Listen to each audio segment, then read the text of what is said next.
ذہن میں یہ آتا ہے کہ جی میں نے تو پچھلے 20 سال سے نمازیں نہیں پڑھی، قضا کرتی تھی، تو بھائی اگر آپ نے کسی کا قرض ادا نہیں کیا اور اب ایک وقت میں دے بھی نہیں سکتے تو کیا کرتے ہیں؟ اس کی انسٹالمنٹ بنا لیتے ہیں، انسٹالمنٹ دینا شروع کر دیتے ہیں تو قرض لینے والے کو بھی تسلی ہو جاتی ہے۔ تو جس کی 20 سال کی نمازیں رہتی ہیں اس کو چاہیے کہ روزانہ 5 نمازیں کم از کم قضا پڑھا کرے۔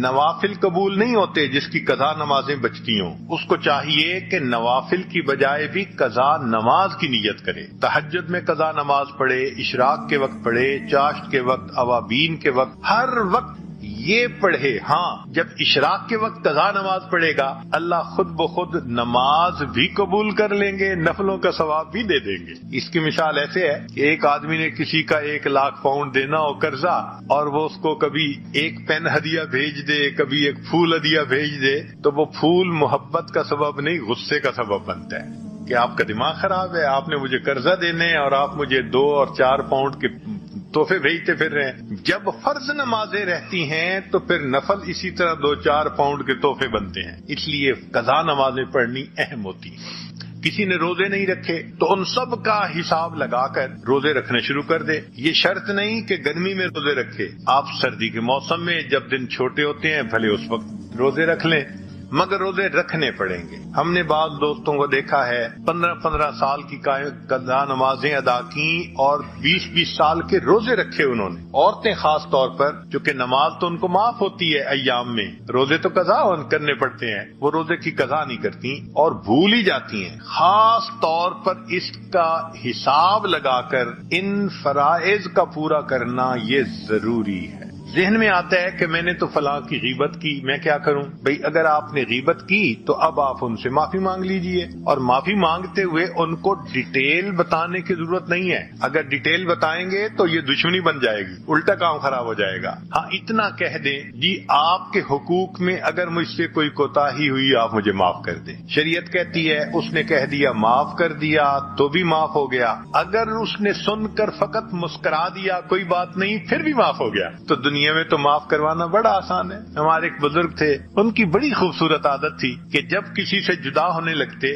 تو کہتے کہ بھئی آپ کے تو میرے اوپر بڑے حقوق تھے، میں کمزور ہوں، پورے نہیں کر سکا، اس کوتاہی کو آپ معاف کر۔ اللہ، دنیا میں خامند بیوی سے معافی مانگ لے، بیوی خامند سے معافی مانگ لے، دوست دوست سے مانگ لے، دنیا میں معافی مانگنی آسان ہے، قیامت کے دن معافی ملنا مشکل کام ہے۔ قیامت کے دن اگر اللہ نے پوچھ لیا بتا تو نے فلاں کو کمینہ کیوں کہا تھا، فلاں کو ذلیل کیوں کہا تھا، بتا تو نے فلاں کو بے ایمان کیوں کہا تھا، تو جب انبیاء تھراتے ہوں گے اس وقت انسان کیا جواب دے سکے؟ آج وقت ہے معافی مانگنے کا۔ ایک آدمی کہتا ہے کہ جی میں نے غیبت تو کی مجھے یاد بھی نہیں، تو بھئی اللہ سے معافی مانگو، اور اگر اس سے معافی مانگ نہیں سکتے، وہ دور چلا گیا، ایڈریس نہیں، تو اب اس کے بارے میں اللہ کے سامنے استغفار کرو۔ ہو سکتا ہے اس استغفار کا ثواب اللہ اتنا دے دے کہ قیامت کے دن اس کے غیبت کے گناہ کا اس کو ثواب مل جائے۔ ایسا کرنا ضروری ہے۔ ایک آدمی کہتا ہے جی میں تو قتل کر بیٹھا۔ شریعت کہتی ہے کہ قتل 2 طرح کے ہوتے ہیں، ایک قتل عمد انٹینشنل کرنا، ایک ہوتا ہے ان انٹینشنل۔ مثال کے طور پہ آپ گاڑی سے دفتر جا رہے ہیں، ایکسیڈنٹ ہو گیا، اب کوئی کسی کو مارنے کی نیت سننے نہیں نکلے تھے، ہو گیا ایکسیڈنٹ، اس کو قتل خطا کہتے ہیں، اس کی دیت دینی ہوتی ہے۔ جو قتل عمد ہوتا ہے اس کا قصاص دینا ہوتا ہے۔ تو جو قتل کرے اس پر 3 کام ہوتے ہیں شریعت کے مطابق۔ ایک، جو اس کے ورثاء ہیں ان کو قصاص ادا کرے، پہلی بات۔ نمبر 2، اللہ کے سامنے توبہ کرے کہ اللہ کے حکم کو توڑا اس نے، اور نمبر 3، جس بندے کو قتل کیا اس کے لیے استغفار کرے، اس کے لیے استغفار کرنا بھی اس کے اوپر واجب ہوتا ہے۔ 3 کام کرے گا اللہ اس گناہ کو بھی معاف فرما دے۔ ایک بندہ کہتا ہے میں نے چوری کی مال کسی کا، شریعت کہتی ہے چوری کا مال واپس لوٹاؤ، کہتا ہے جی وہ تو بندہ ہی فوت ہو گیا، بھئی اس کے ورثاء کو لوٹاؤ، اور جی ورثاء بھی اب نہیں پتا کون کون ہے۔ شریعت کہتی ہے اچھا اتنے پیسے کو تم اللہ کے راستے میں اس نیت سے صدقہ کر دو، اللہ قیامت کے دن اتنا اجر دے دینا کہ اس بندے کا مطالبہ پورا ہو جائے اور میں اس پر سے سبکدوش ہو جاؤں۔ شام جب واپس آنے لگے تو بہت خوش تھے کہ میرے پروردگار نے مجھے تحفہ دیا، میں اپنی امت کے پاس اللہ کا تحفہ لے کر جاؤں گا۔ راستے میں ایک آسمان کے اوپر حضرت موسیٰ علیہ السلام انتظار میں تھے۔ پوچھا، اے اللہ کے حبیب صلی اللہ علیہ وسلم، اللہ تعالیٰ نے آپ کو کوئی تحفہ دیا؟ فرمایا 50 نمازوں کا۔ تو انہوں نے کہا، اے اللہ کے محبوب صلی اللہ علیہ وسلم، میری امت پر چند نمازیں فرض تھیں اور ان کے لیے وہ پڑھنی بھی مشکل ہو گئی تھی۔ 50 نمازیں تو بہت زیادہ ہیں، آپ اللہ تعالیٰ سے عرض کریں کہ اللہ اس کو کم کر دیں۔ تو نبی علیہ السلام پھر اوپر عرش پر تشریف لے گئے، اللہ تعالیٰ نے 5 نمازیں کم کر دیں، 45 ہو گئیں۔ پھر دوبارہ موسیٰ علیہ السلام نے کہا کہ نبی علیہ السلام نے دوسری مرتبہ عرض کیا تو 40 ہو گئی۔ غرض 9 مرتبہ اوپر نیچے جانا ہوا اور 45 نمازیں معاف ہو گئیں اور 5 نمازیں رہ گئیں۔ پھر نبی علیہ السلام نے فرمایا موسیٰ علیہ السلام کو کہ اب مجھے اللہ کے سامنے جاتے ہوئے حیا آتی ہے، شرم آتی ہے، 5 نمازیں تو ہیں، میری امت 5 نمازیں پڑھ لے گی، مگر اللہ نے فرمایا کہ میرے محبوب صلی اللہ علیہ وسلم آپ کی امت 5 نمازیں پڑھے گی، ہم ان کے نام اعمال میں 50 نمازوں کا ثواب لکھیں گے۔ من جاء بالحسنۃ فلہ عشر امثالھا، اللہ تعالیٰ نے 10 گنا اجر دینے کا وعدہ فرمایا۔ اب یہاں پر 2-3 نکتے ہیں، وہ ذرا غور سے سنیے کہ نبی علیہ السلام نے مسجد اقصیٰ میں سب انبیاء کی امامت فرمائی، تو حضرت موسیٰ علیہ السلام کیوں راستے میں بیٹھے تھے؟ حضرت ابراہیم علیہ السلام کیوں نہ بیٹھے؟ حضرت آدم علیہ السلام کیوں نہ بیٹھے؟ کوئی اور نبی علیہ السلام کیوں نہ بیٹھے؟ حضرت موسیٰ علیہ السلام راستے میں بیٹھے انتظار کیوں کر رہے تھے؟ علماء نے جواب دیا کہ حضرت موسیٰ علیہ السلام کلیم اللہ تھے، وہ کوہ طور پہ جاتے تھے، اللہ تعالیٰ سے ہم کلامی کرتے تھے، ہم کلامی کرنے سے ان کے دل میں چاہت ہوئی کہ اے اللہ میں آپ کا دیدار کرنا چاہتا ہوں، رب ارنی انظر الیک۔ اب انہوں نے جب اللہ سے فریاد کی تو اللہ نے فرمایا میرے پیارے موسیٰ علیہ السلام دنیا میں تم زیارت نہیں کر سکتے، انک لن ترانی نہیں دیکھ سکتے، بلکہ اللہ تعالیٰ نے کوہ طور پر تجلی ڈالی تو موسیٰ علیہ السلام بے ہوش ہو کر گر گئے، اور وہ تجلی بھی 70,000 پردوں میں سے تھی۔ تو موسیٰ علیہ السلام نے سوچا کہ میں تو اللہ تعالیٰ کا دیدار نہیں کر سکا، اب اللہ تعالیٰ نے معراج پر اپنے محبوب صلی اللہ علیہ وسلم کو بلایا ہے تو محبوب اللہ کا دیدار کر کے آئیں گے، میں راستے میں بیٹھتا ہوں تاکہ میں سب سے پہلے ان کا دیدار کروں جو اللہ کا دیدار کر کے آ رہے ہیں۔ دوسرا نقطہ کہ اللہ تعالیٰ چاہتے تو 50 تو پہلی دفعہ ہی 45 کر دیتے، چلو 5 رہ گئی 45 معاف، یہ 5 کر کے 9 دفعہ چکر لگانا یہ کیا مسئلہ ہوا؟ علماء نے جواب دیا کہ اللہ تعالیٰ اگر چاہتے تو ایسا کر سکتے تھے، مگر اللہ تعالیٰ نے 5 نمازوں کو معاف اس لیے کیا کہ کل کو کہنے والے اعتراض نہ کریں کہ اللہ کے حبیب صلی اللہ علیہ وسلم کو معراج حاصل ہوا تھا بس 1 دفعہ چلے گئے تھے۔ اللہ نے فرمایا نہیں، 1 دفعہ وہ عرش پر نہیں آئے، میرے محبوب جتنی مرتبہ چاہیں گے اتنی مرتبہ عرش کے اوپر آئیں گے۔ تو 9 مرتبہ نبی علیہ السلام عرش پر گئے اور اللہ نے 45 نمازوں کو معاف کر دیا اور باقی 5 نمازیں رہ گئیں۔ اب ایک تیسرا نقطہ بڑا مزے کا ہے کہ حضرت موسیٰ علیہ السلام نے کہا کہ اللہ کے حبیب صلی اللہ علیہ وسلم 50 نمازیں بہت زیادہ ہیں، آپ کم ہونے کی درخواست کریں۔ تو کیا حضرت موسیٰ علیہ السلام نبی علیہ السلام سے زیادہ ذہین تھے؟ خود نبی علیہ السلام کو خیال نہ آیا کہ کم کروا لینی چاہیے؟ تو علماء نے اس کا جواب دیا ہے، وجہ یہ تھی کہ نبی علیہ السلام اللہ کی تجلی سے حاصل کر چکے تھے، اللہ کا دیدار کر چکے تھے، اس دیدار کرنے کی وجہ سے نبی علیہ السلام پر اللہ کے عشق کے ایک غلبے کی کیفیت تھی۔ اس حال میں اللہ اگر 500 نمازوں کا حکم بھی فرما دیتے تو نبی علیہ السلام اس کو بھی قبول فرما لیتے۔ جب محبوب کا جلوہ ہوتا ہے پھر بندے کو پتہ نہیں چلتا، اور اس کی دلیل یہ ہے کہ یوسف علیہ السلام کا جلوہ ہوا تھا اور مصر کی عورتوں نے اپنے ہاتھوں کی انگلیاں کاٹ لی تھی، ان کو پتہ ہی نہیں چلا تھا کیا کاٹ رہی ہیں۔ تو اگر عورتیں اپنے ہاتھوں کی انگلیاں کاٹ سکتی تھیں تو نبی علیہ السلام کو جب اللہ کا دیدار نصیب ہوا تو محبوب کا ذہن اس طرف گیا ہی نہیں کہ یہ زیادہ ہیں۔ محبوب نے فرمایا میرے رب نے جو فرمایا ہے میری امت اس کو پورا کرے گی، مگر موسیٰ علیہ السلام نے تو تجلی نہیں پائی تھی، تو اس لیے انہوں نے بات کو سمجھا کہ کم ہونی چاہیے۔ تو اللہ تعالیٰ نے ایک طریقے سے 50 کا حکم تو دیا مگر اس کو 5 کر دیا اور حکم فرمایا میرے محبوب آپ کی امت 5 نمازیں پڑھے گی، میں ان کے نام اعمال میں 50 نمازوں کا ثواب لکھوا دوں گا۔ اس نماز کا حکم ہر کسی کو ہے، ساری مخلوق کو ہے۔ اللہ کی شان دیکھیے، درخت جو ہیں وہ قیام کی حالت میں ہیں، جو چوپائے ہیں وہ رکوع کی حالت میں ہیں، جو کیڑے مکوڑے ہیں وہ سجدے کی حالت میں ہیں، اور جو پہاڑ ہیں وہ قعدے کی حالت میں، اتحیات کی حالت میں ہیں۔ کل قد علم صلاتہ و تسبیحہ، اللہ فرماتے ہیں ہر کسی کو اپنی نماز کا پتہ ہے کہ کیسے ادا کرنی ہے، مگر ساری مخلوق ایک ایک رکن ادا کر رہی ہے۔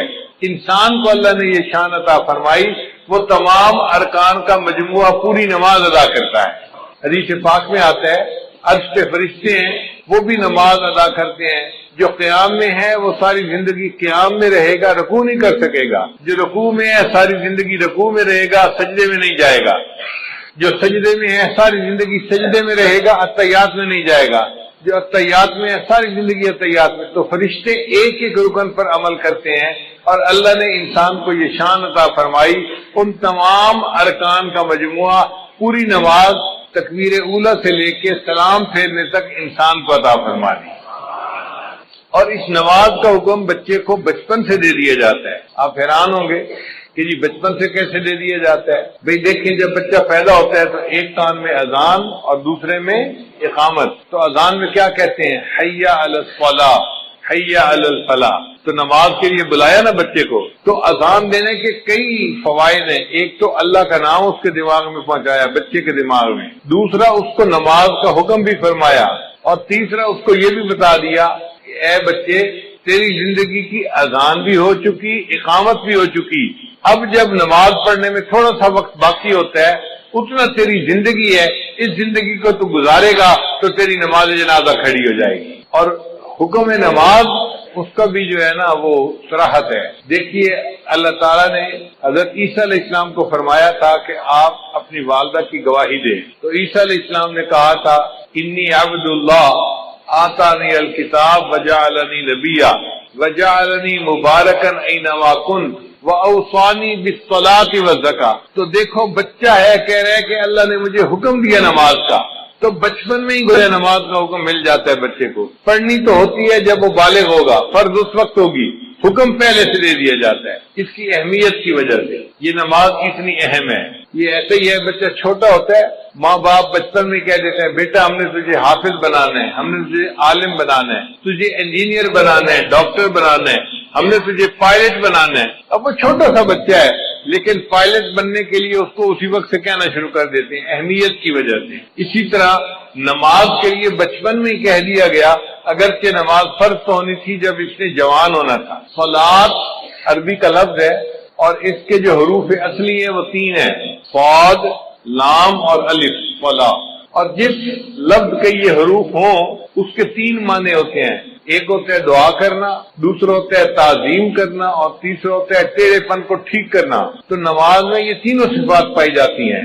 نماز میں تعظیم الہی بھی ہے۔ آپ دیکھیں تعظیم کے 4 طریقے ہوتے ہیں، کسی کو دیکھ کے ادب سے کھڑا ہو جائے، کسی کو دیکھ کے اس کے سامنے جھک جائے، کسی کو دیکھ کے اس کے پاؤں کے اوپر جو ہے وہ جا پڑے، یا کسی کو دیکھے تو اٹھ کے بیٹھ جائے۔ تو 4 طریقے تھے، اللہ نے نماز میں چاروں طریقے مکمل کر دیے۔ تو نماز میں تعظیم بدرجہ اتم موجود ہے۔ دوسرا ہوتا ہے کہ دعا کرنا، نماز میں دعا موجود ہے، ہم پڑھتے ہیں رب اجعلنی مقیم الصلاۃ ومن ذریتی، یہ دعا ہے جو ہم نماز میں مانگ رہے ہوتے ہیں۔ اور تیسرا معنی ہے ٹیڑھے پن کو ٹھیک کرنا، تو جیسے آگ کے ذریعے سے بانس اگر ٹیڑھا ہو تو اس کو سیدھا کر لیا جاتا ہے، اسی طرح نماز بھی اپنے نور کی گرمی سے انسان کے ٹیڑھے اخلاق کو ٹھیک کر دیتی ہے، انسان کو نیک بنا دیتی ہے۔ اب ایک نقطہ اور بھی ہے کہ 5 نمازیں اللہ نے کیوں بنائی؟ 7 بن جاتی، 3 بن جاتی، 10 بن جاتی، 5 کیوں؟ علماء نے اس کا خوبصورت جواب دیا۔ وہ فرماتے ہیں کہ اللہ تعالیٰ نے ہر انسان کو 5 حواس عطا فرمائے ہیں، 5 جن کو حواس خمسہ کہتے ہیں، چھوٹے بچے سکولوں میں پڑھتے بھی ہیں۔ وہ 5 حواس کون سے ہیں؟ دیکھنا، سننا، سونگھنا، چھونا اور چکھنا۔ یہ 5 حواس ہیں جو اللہ نے ہر بندے کو عطا فرمائے ہیں، اور 5 حواس پر شکریہ ادا کرنے کے بدلے اللہ نے ان پر 5 نمازیں فرض فرما دی۔ جو 5 نمازیں پڑھتا ہے وہ گویا 5 حواس کا شکریہ ادا کر رہا ہوتا ہے اللہ کا۔ بعض علماء نے کہا کہ 5 نعمتیں بنیادی ہیں، کھانا، پینا، کپڑا، مکان، بیوی. اب یہ ہر بندے کو ان کی ضرورت ہوتی ہے. تو اللہ نے 5 نمازیں اس لیے فرض ادا فرمائی کہ میرے بندے 5 نمازیں پڑھنے سے تم 5 نعمتوں کا شکر ادا کرنے والے بن جاؤ گے. بعض علماء نے لکھا کہ 5 مصیبتیں ہیں جن میں سے ہر بندے نے گزرنا ہے. ایک ہے موت، دوسری ہے قبر، تیسرا ہے حشر، چوتھا ہے پل صراط اور 5واں ہے میزان. یہ 5 ایسی مصیبتیں ہیں کہ جن میں سے ہر بندے کو گزرنا ہی ہے، چاہے نیک ہو یا بد ہو. اللہ نے 5 نمازیں فرض فرمائی. جو میرا بندہ 5 نمازیں پڑھے گا میں ان کو ان 5 مصیبتوں میں سے آسانی کے ساتھ گزار دوں گا. حل پیدا ہوتا ہے کہ اللہ تعالیٰ نے فجر کے وقت نماز کو فرض فرمائی. تو علماء نے جواب دیا کہ حضرت آدم علیہ السلام کو اللہ نے رات کے وقت اتارا تھا زمین پر، تو وہ بڑا اللہ کے سامنے روئے، دعائیں مانگی. جب صبح کی روشنی ہوئی تو انہوں نے شکرانے کی نماز پڑھی. تو حضرت آدم علیہ السلام کے شکرانے کی نماز کی وجہ سے اللہ نے امت کو فجر کی نماز عطا فرمائی کہ تم بھی اپنے جو ہے والد اکبر کی طرح سے اپنے جو ہے اعمال کا شکریہ ادا کرنے والے بن جاؤ گے. پھر دوسرا، جنت میں جو اللہ تعالیٰ کا دیدار ہوگا وہ صبح کا وقت ہوگا، جیسے طلوع ہونے سے پہلے کا وقت ہوتا ہے نا، اس طرح کا وقت ہوگا. تو اللہ تعالیٰ نے فرمایا میرے بندو تم دنیا میں فجر کی نماز پڑھو گے تو اس کے بدلے تمہیں میں جنت میں اپنا دیدار عطا فرما دوں گا.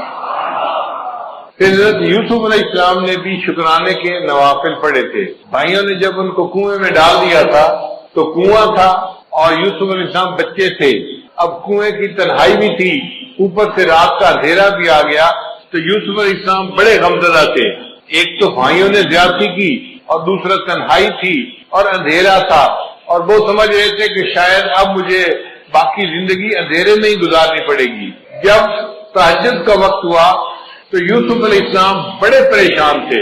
حدیث پاک میں آتا ہے انہوں نے اس وقت دعا مانگی، اے اللہ میری پریشانی کو بھی دور کر دے اور جو بھی پریشان بندہ ہے دنیا میں اس کی بھی پریشانی کو دور کر دے. اللہ تعالیٰ نے یوسف علیہ السلام کی دعا کو ایسے قبول کیا کہ وہ رات کا ایسا وقت ہوتا ہے ہر پریشان بندے کی پریشانی ختم ہو جاتی ہے. آپ دیکھیں کوئی بندہ فوت ہو گیا، گھر کے سارے لوگ پریشان ہیں، سارا دن روئیں گے، رات بھر روتے رہیں گے. آپ دیکھیں گے تہجد کے وقت ان کو بھی نیند آ جائے گی، وہ بھی پرسکون ہو جائیں گے. کسی بندے کی بیماری ہو تو آپ دیکھیں کہ تہجد کے وقت اسپتال میں مریضوں کی حالت پرسکون ہو جاتی ہے. تو ہر بندے کی پریشانی تہجد کے وقت میں اللہ کم کر دیتے ہیں. یہ یوسف علیہ السلام کی دعا قبول ہوئی، اللہ نے ہر پریشان کی پریشانی کو دور فرما دیا. پھر جب صبح کی روشنی ہونے لگی، طلوع ہونے کا وقت ہوا، تو یوسف علیہ السلام نے شکرانے کے نفل پڑے تھے کہ چلو اندھیرے سے تو جان چھٹی، مجھے پتہ تو چلا نا کہ یہ روشنی کا وقت آ گیا ہے. اب ان کے اس شکریہ کے نماز پڑھنے کو اللہ تعالیٰ نے امت مسلمہ کے لیے بھی پسند فرمایا کہ تم بھی یوسف علیہ السلام کی طرح اس وقت اگر فجر کی نماز پڑھو گے تم بھی اللہ کی نعمتوں کا شکر ادا کرنے والے بن جاؤ گے. پھر ظہر کی نماز اللہ نے کیوں فرض فرمائی؟ اس لیے کہ ظہر کے بعد سورج ڈھلتا ہے. تو مومن کو اللہ نے سبق دیا، دیکھو چڑھتے سورج کی ہر کوئی پرستش کرتا ہے، لیکن جب سورج ڈھلنے لگ جائے تم اپنے رب کی عبادت کرو. ہم چڑھنے اور اترنے والوں کی پرورش نہیں کرتے، ہم اپنے رب کی پرورش کرتے ہیں. ہم سورج اور چاند کی پرورش کرنے والے نہیں، ہم اپنے پروردگار کی عبادت کرنے والے بندے ہیں. پھر یہ کہ وہ گرمی کا وقت ہوتا ہے تو اللہ تعالیٰ نے فرمایا میرے بندو تم میں سے جو کوئی ظہر کی نماز پڑھے گا گرمی کے وقت میں اس کے بدلے اس کے لیے قیامت کے دن کی گرمی کا جو ہے نا برداشت کرنا آسان کر دوں گا، اس کو میں عرش کا سایہ عطا فرما دوں گا. پھر عصر کا وقت وہ وقت ہے کہ جب آدم علیہ السلام نے جنت میں گندم کا دانہ کھایا تھا تو چونکہ ایک بھول ہو گئی تھی تو اللہ تعالیٰ نے اس وقت نماز کو فرض فرما دیا کہ بندو تم بھی نماز پڑھو، تمہارے جد امجد سے بھول ہو گئی تھی، میں نے اس کو معاف کر دیا تھا. اب تم عصر کی نماز پڑھو گے، تم سے زندگی میں جو کئی بھول چوک ہوگی میں اس کو بھی معاف فرما دوں گا. پھر عصر کے وقت حضرت یونس علیہ السلام کو مچھلی نے اپنے پیٹ سے باہر نکالا تھا تو اللہ تعالیٰ نے فرمایا کہ میرے بندو تم بھی حالات کی مچھلی کے پیٹ میں پھنس سکتے ہو.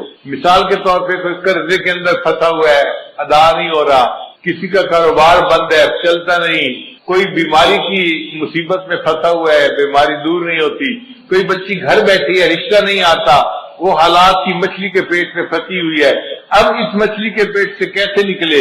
عصر کی نماز پڑھو گے، اللہ تعالیٰ تمہیں ان مصیبتوں کی مچھلی کے پیٹ سے نکال دیں گے، مسئلوں کو حل کر دیں گے۔ پھر قبر میں جو میت سے سوال جواب ہوتا ہے تو اس وقت عصر کا وقت ہوتا ہے، تو عصر کی نماز اس لیے قائم فرمائی کہ جو بندہ عصر کی نماز دنیا میں پڑھے گا اس کے لیے قبر میں سوال و جواب کا دینا اللہ آسان فرما دیں گے۔ مغرب کی نماز اللہ نے کیوں فرض فرمائی؟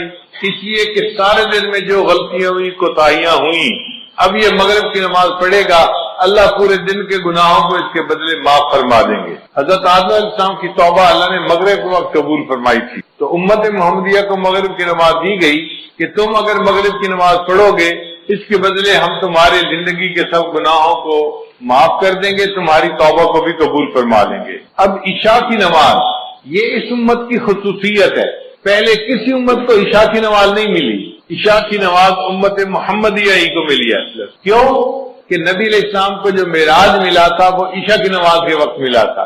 اللہ نے فرمایا میرے محبوب آپ کی امت عشاء کی نماز پڑھے گی، آپ کو تو میں نے جسمانی معراج عطا فرمایا، آپ کی امت کو عشاء کی نماز کے بدلے روحانی معراج عطا فرما دو۔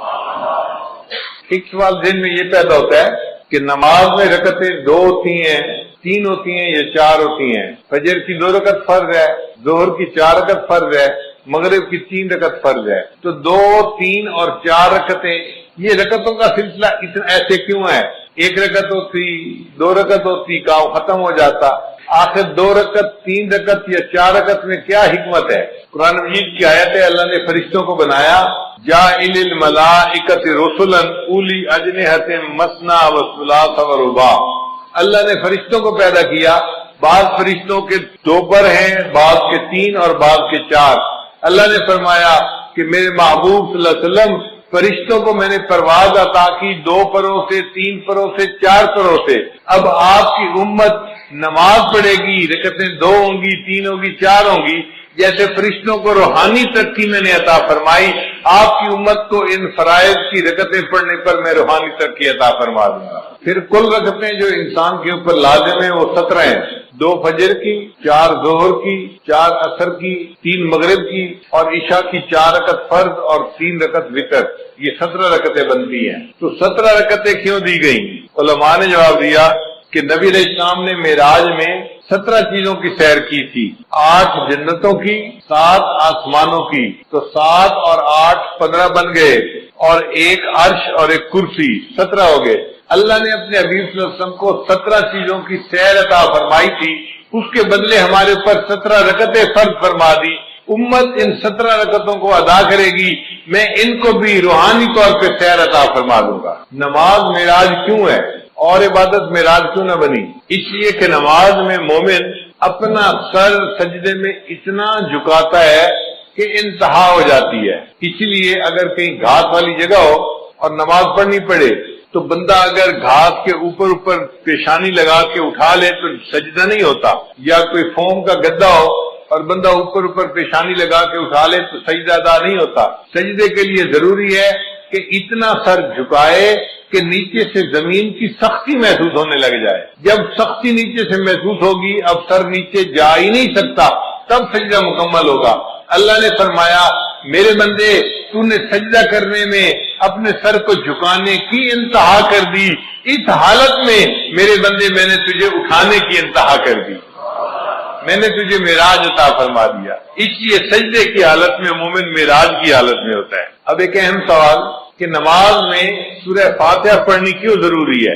نبی اسلام نے ارشاد فرمایا ان الصلاۃ تنہا، نبی اسلام نے فرمایا لا صلاۃ الا بفاتحۃ الکتاب، کہ سورہ فاتحہ پڑھے بغیر نماز نہیں ہوتی۔ علماء نے لکھا ہے کہ فاتحہ پڑھنی ضروری ہے، اگر کسی بندے نے نماز میں فاتحہ پڑھ لی تو باقی کچھ بھی نہیں پڑھا، اس کی نماز ہو جائے گی۔ فاتحہ نہیں پڑھی تو نماز نہیں ہوتی، نماز فاتحہ پڑھنی ضروری۔ اتنی اہمیت کیوں ہے؟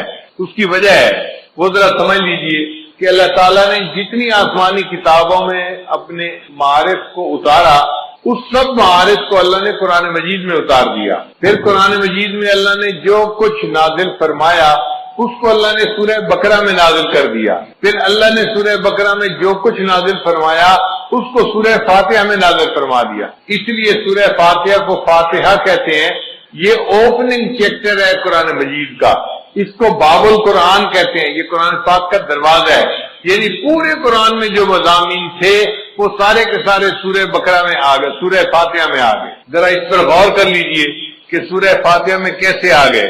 سورہ فاتحہ میں الحمدللہ یہ دو الفاظ ہیں جو اللہ کی تعریف کرتے ہیں۔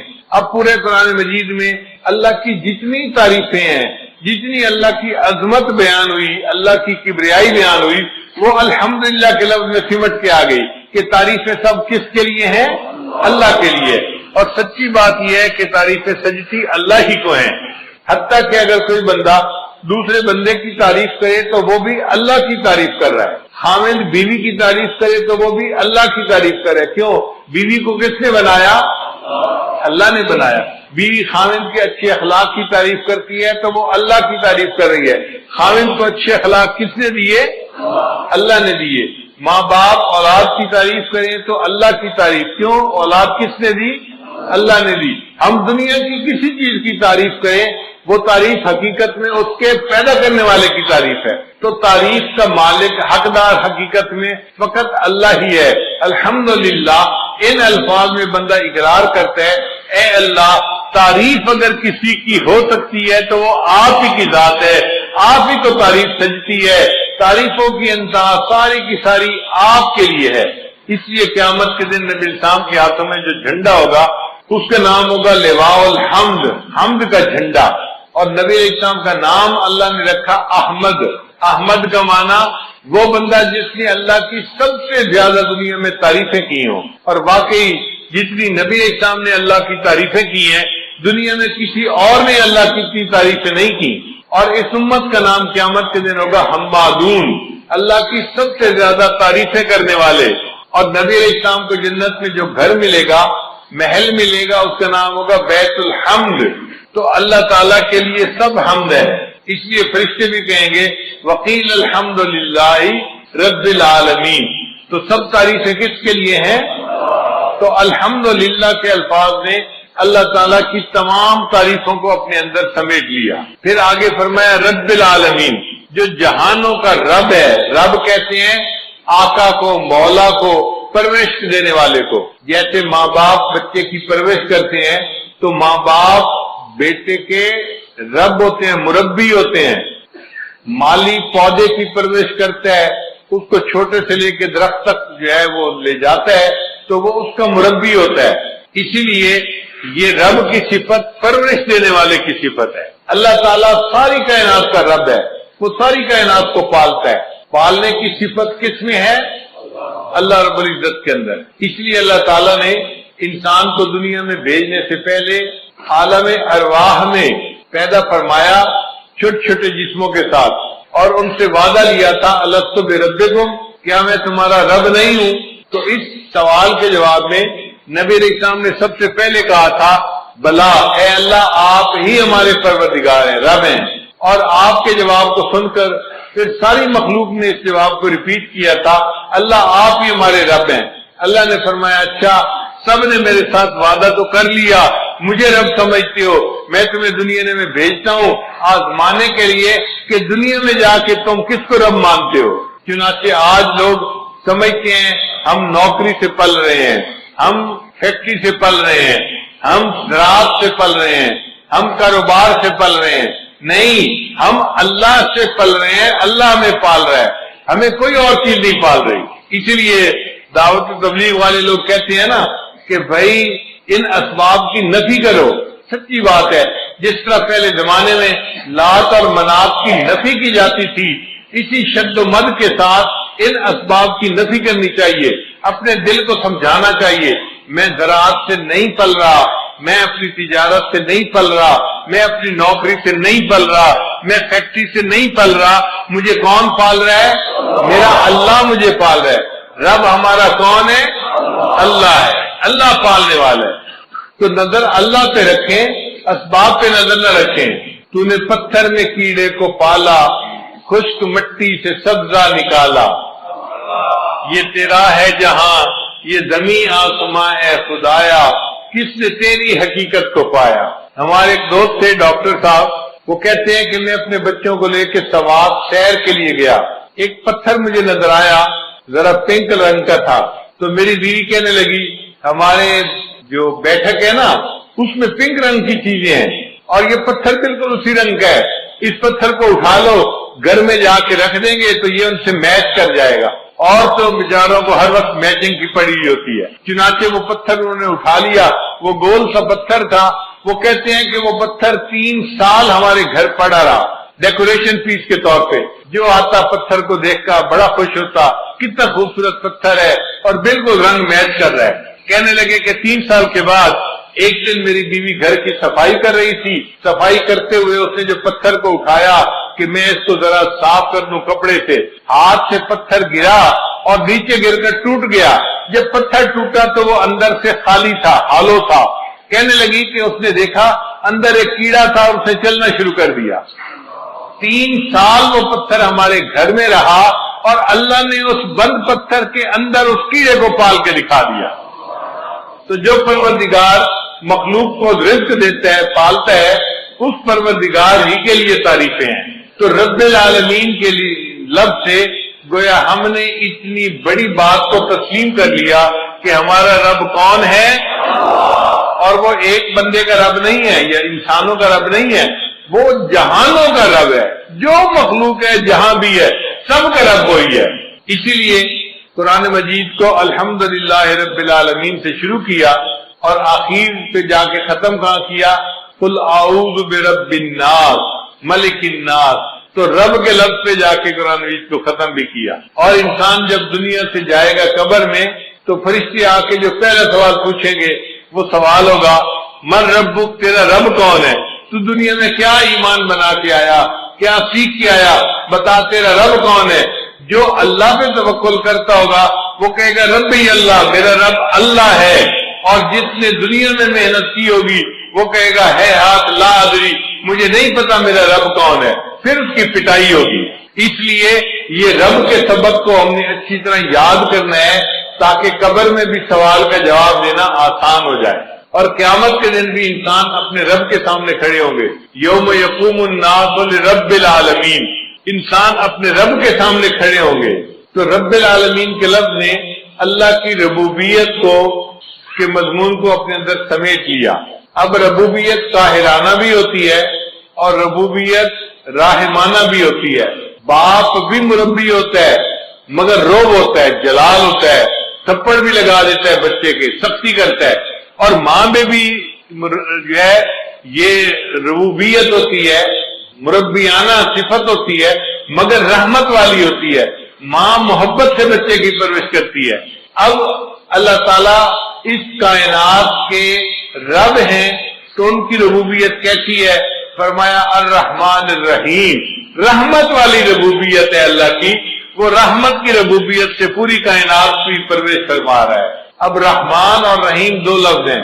رحمان کہتے ہیں اس ذات کو کہ جس کے پاس بے انتہا خزانے ہوں، اور رحیم کہتے ہیں کہ اس کے خزانے استعمال بھی بے انتہا ہو رہے ہوں. 2 صفتیں ہوتی ہیں، بندے کے پاس پیسہ بھی بہت زیادہ ہو اور دل بھی بہت بڑا ہو کہ اپنے پیسے کو غریبوں پہ تقسیم بھی کر رہا ہو. کئی مرتبہ بندہ سخی تو بڑا ہوتا ہے، پیسے ایک ڈھیلا پیسے کا نہیں ہوتا، اس کی سخاوت کس کام کی؟ یا بندے کے پاس پیسہ تو بہت ہوتا ہے، خرچ کرنے کی صفت نہیں ہوتی تو پیسہ کس کام کا؟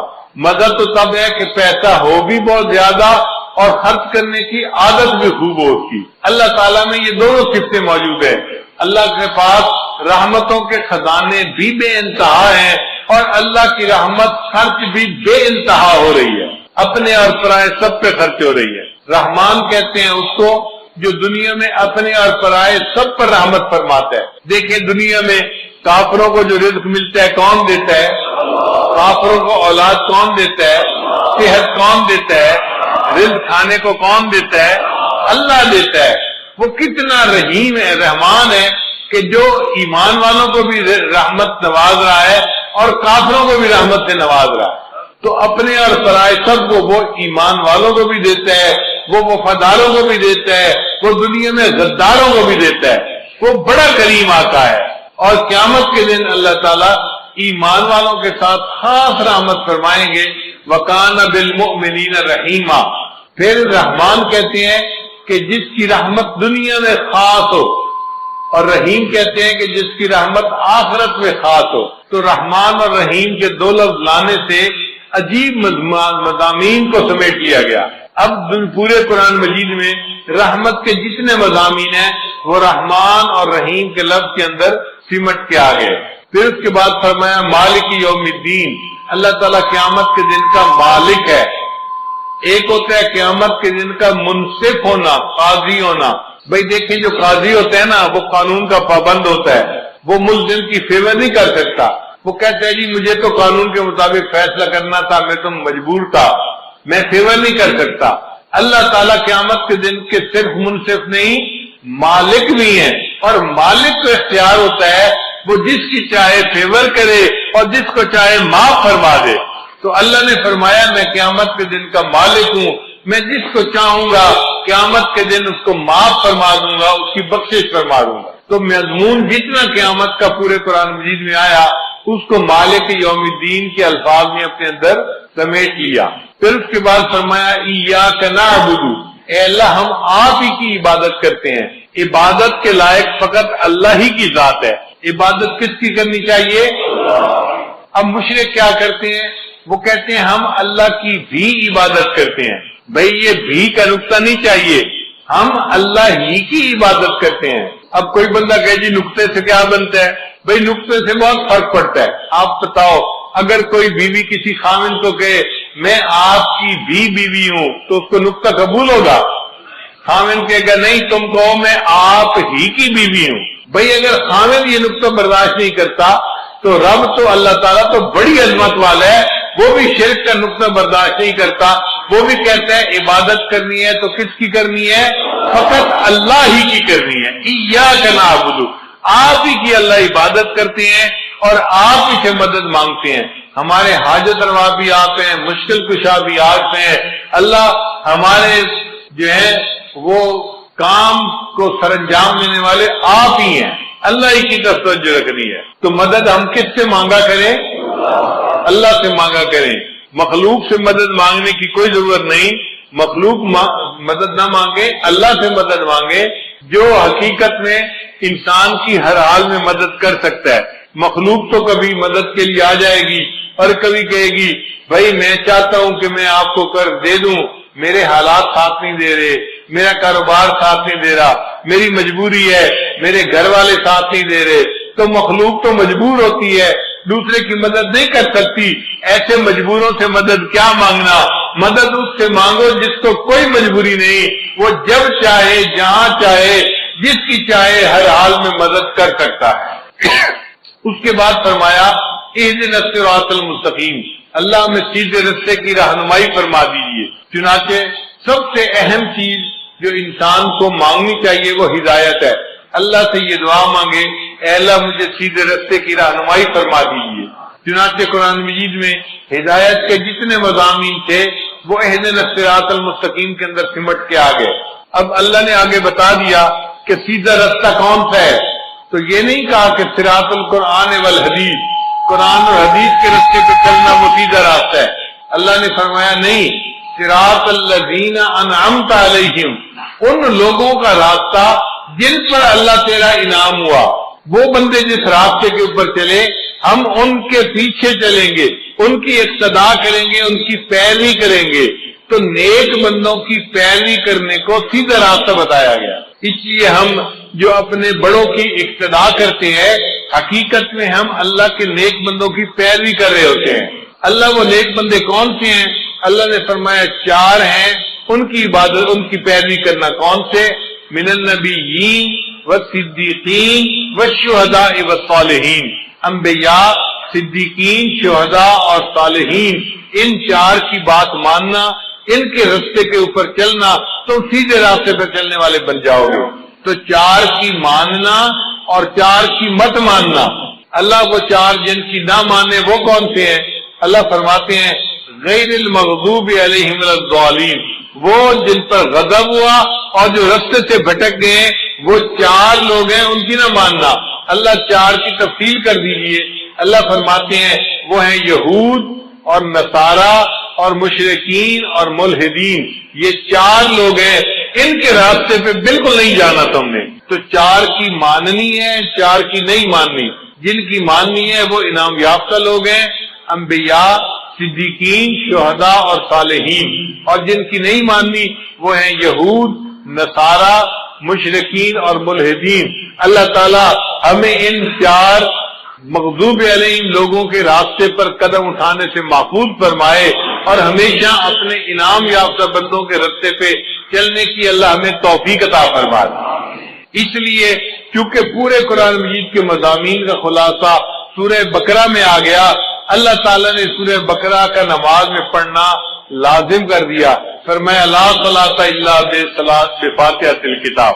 اس لیے سورہ فاتحہ کا پڑھنا ضروری ہے.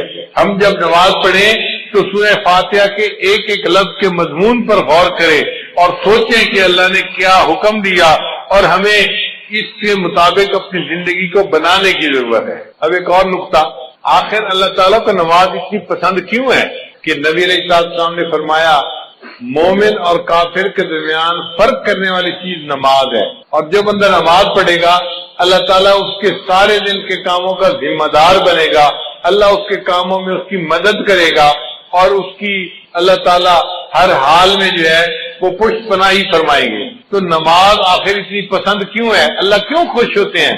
علماء نے اس کا جواب دیا کہ جب مومن نماز پڑھتا ہے تو اس سے شکل جو ہوتی ہے نا وہ احمد کے لفظ کی بنتی ہے. قیام میں ہماری حالت الف کی مانند ہوتی ہے، رکوع میں ہماری حالت ہا کی مانند ہوتی ہے، اور سجدے میں ہماری حالت میم کی مانند ہوتی ہے، اور اتحیات میں ہماری حالت دال کی مانند ہوتی ہے.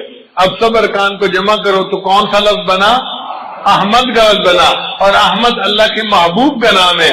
اللہ فرماتے ہیں میرے بندے تو نماز میری پڑھ رہا ہے لیکن تیرا جسم میرے محبوب کے نام کی شکل بنا رہا ہے، تو مجھے میرے محبوب کی یاد دلا رہا ہے. اس حال میں مجھے تیرے اوپر بھی پیار آ رہا ہے، تجھ سے بھی مجھے محبت ہو گئی. پھر سجدہ جو ہے نا یہ نماز کے اندر سب سے اہم پوزیشن ہے کہ بندہ اپنی پیشانی اللہ کے سجدہ فنا کی مانند ہے اور سجدے سے اٹھنا بقا کی مانند ہے.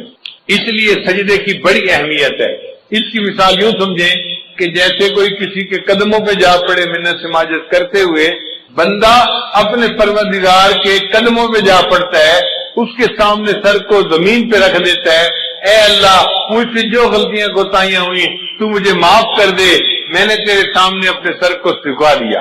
اور یہ دنیا میں سجدہ کرنے کی سعادت جس کو نصیب ہوگی آخرت میں بھی وہی سجدہ کر سکے گا. قرآن مجید میں ہے اللہ تعالیٰ قیامت کے دن بندے کو کھڑا فرمائیں گے اور پھر ان کے سامنے ساق کی تجلی فرمائیں گے.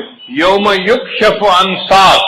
اور جب تجلی فرمائیں گے تو جو نمازی ہوں گے وہ سارے سجدے میں جا پڑیں گے، اور جو نماز نہیں پڑھتے ہوں گے ان کی کمر جو ہوگی نا وہ بالکل سیدھی ہو جائے گی، سخت ہو جائے گی، اور وہ سجدہ کر ہی نہیں سکیں گے، وہ سجدے سے محروم ہو جائیں گے.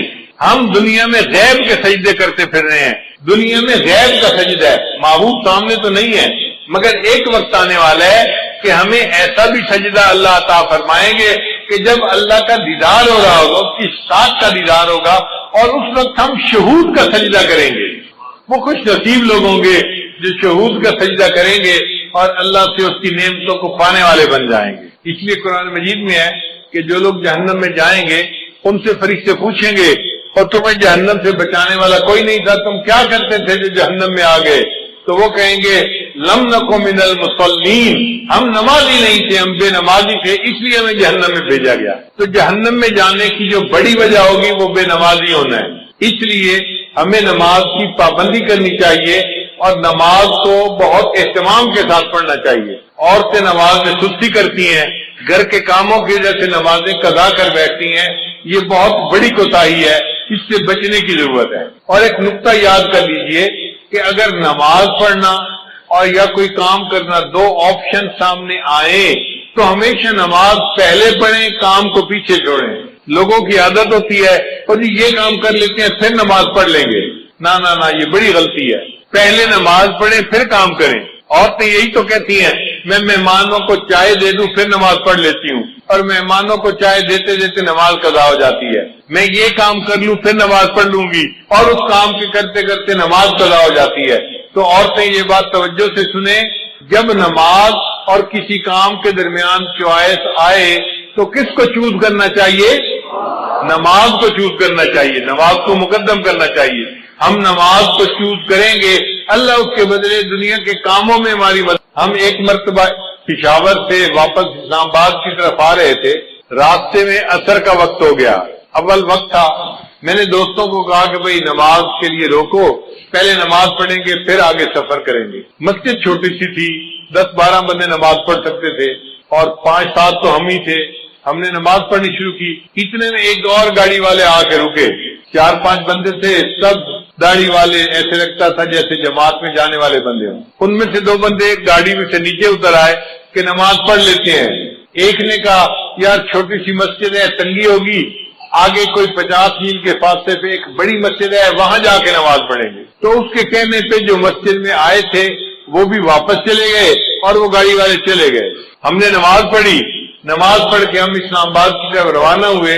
ہم 5 کلومیٹر آگے آئے تو ہمیں پتہ چلا کہ وہ جو کار میں چند لوگ بیٹھے ہوئے تھے ان کی گاڑی کا ایکسیڈنٹ ہوا تھا، کار بالکل تباہ ہو گئی تھی، اور کھڑے وہاں لوگوں نے بتایا کہ اس میں سے 2 بندے فوت ہو گئے تھے۔ اب بتائیں کہ ان لوگوں نے وقت کی نماز ادا نہیں کی تھی، اگر چھوٹی مسجد میں نماز پڑھ لیتے اور پھر موت آتی